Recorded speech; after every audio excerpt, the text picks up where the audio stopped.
Good morning everyone, welcome back to my channel. मोर face के clean कर दीजिए, मैं धोई दीजिए फेस वाश रे। छोट मन को मोर भल पाइबार, बड़ मन को जुहार। आज गोटे सिंपल तरीका रे फेस पैक बतेमी मैं आपन को। फेस स्क्रबिंग करमा, डल स्किन काढ़मा, स्किन टाके सॉफ्ट करमा और जेन दाग माने भी हो जाउची हमर ओठ तोरले तो ताके केनता किना रिमूव करमा। ओपन पोज माने केनता क्लीन करमा से विषय भी कहमा। डार्क सर्कल आखि तल जेन कला हो जाउची तो मैं काँ कर एलोवेरा नहीं जे गोटे फाल के कुड़ी देमा, मझे तार पल्स टाके काढ़ी देमा, तार जेल टाके जदि नाई न बोले आप एलोवेरा जेल नहीं पारबे, किंतु जदि घरे अच्छे नेचुरल तो आप नेचुरल ही नेबाके चेष्टा करबे। जेल भी भल, जेल भी नेले चलबा। तापर टाके काढ़ी देमा, जेनता कि गोटे चामच हेबा सेंता हेले हमर दुईटा पैक मैं तैयारी दुईटा पैक आपन को बतई दउछे। पार्लर बहुत भिड़ थी तो मुझे आपको वीडियो माने भी देखे नहीं पार्बा, बहुत कम देखौछे। एटा गुड़ नहीं जदि ब्राउन सुगर आपन पाखे थी आप ब्राउन सुगर नहीं पारे ना तो चीनी भी नहीं पारे, किंतु गुड़ रे बहुत बढ़िया रिजल्ट आसी। तो क्या करमा, गुड़ के आम कुड़ी देमा, खंड गुड़ के कुड़ी देले कहीं से स्क्रबर लेखा में यूज करी पारमा। तो आम क्या करमा, एलोवेरा जेल टाके भल से फेणी देमा, माने से गुड़ रे मिसई देमा। ताके क्या करमा, धोई गाले धीरे धीरे धीरे धीरे हल्का हल्का हाथ रे लगेमा, पूरा हल्का हाथ रे स्क्रबिंग करमा। गुड़टा हेन्ता ही मेल्ट हो जावा, किंतु जेनटा टिके टिके ये दरदरा होता जेन कुड़ी थी सेटा टिके टिके स्क्रबिंग लगा गुड़टा पूरा मेल्ट है तो सबुआड़े क्लीन करमा। धीरे धीरे मुझे दुईटा जाक गाले लगाऊे। तब ओठ तले देमा, ओठ तले आम बेसी कला होती ओपन पोज रे तो इने भल से देमा, नाके देमा, फोरहेड रे देमा, सब क्लीन करमा। बेके भी दे पारबे आपन। बहुत बढ़िया स्किन रही,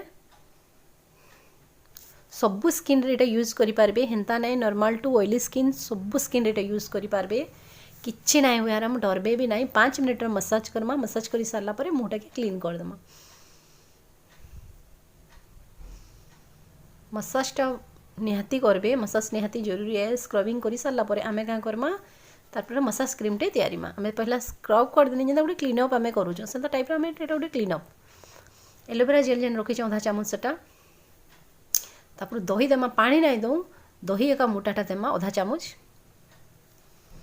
लेंबू देमा 4 ରୁ 5 बुंदा। दही देले लेंबूर किसी जरूरी नहीं ना भावे, लेंबू निहाती देवे। बहुत भल से मिसई देमा, फेणी देमा, दहीटा ढेणा होती तो फेणी देमा। जेलटा के भी भल से मिसई देमा और हल्का हल्का हाथ में लगेमा। देखो दहीटा पूरा मिसबार तो स्किन रे घसमा।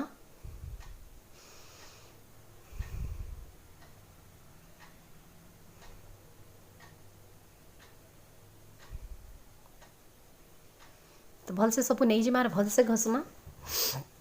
मसाज तरीकाटा टी देखी दौन आपन। फास्ट लगे देवे सब आड़े,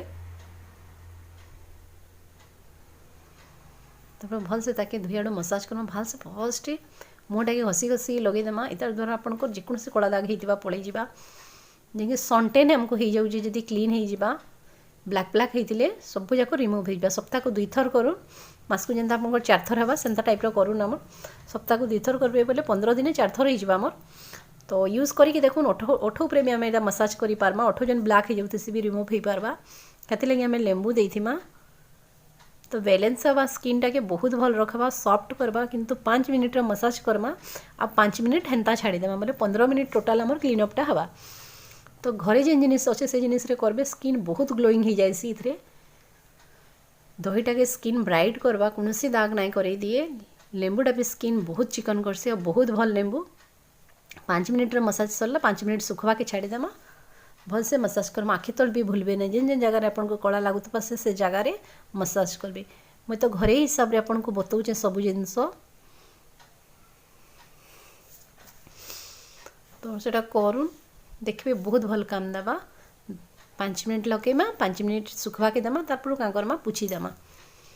आप हेन्ता चाहे भी छाड़ी पारबे, किंतु भल नहीं लगे तो धोई देमा, पुछी देमा। देखो मोर स्किन बहुत केनता है देखुन मोर स्किन फास्ट देखी एबे भी देखी दौन।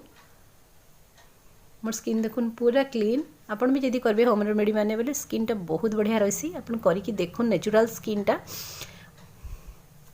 तो प्लीज जेन मैंने नुआ देखुछन मोर चैनल के प्लीज सब्सक्राइब करबे वीडियो भल लागले लाइक करबे देखुन मोर बेकर ग्लोइंग देखुन और फेस रे करिजे केते ग्लोई आछि देखुन हाथ देखुन हाथ ड्राई दिसछि ना किंतु स्किन देखुन केते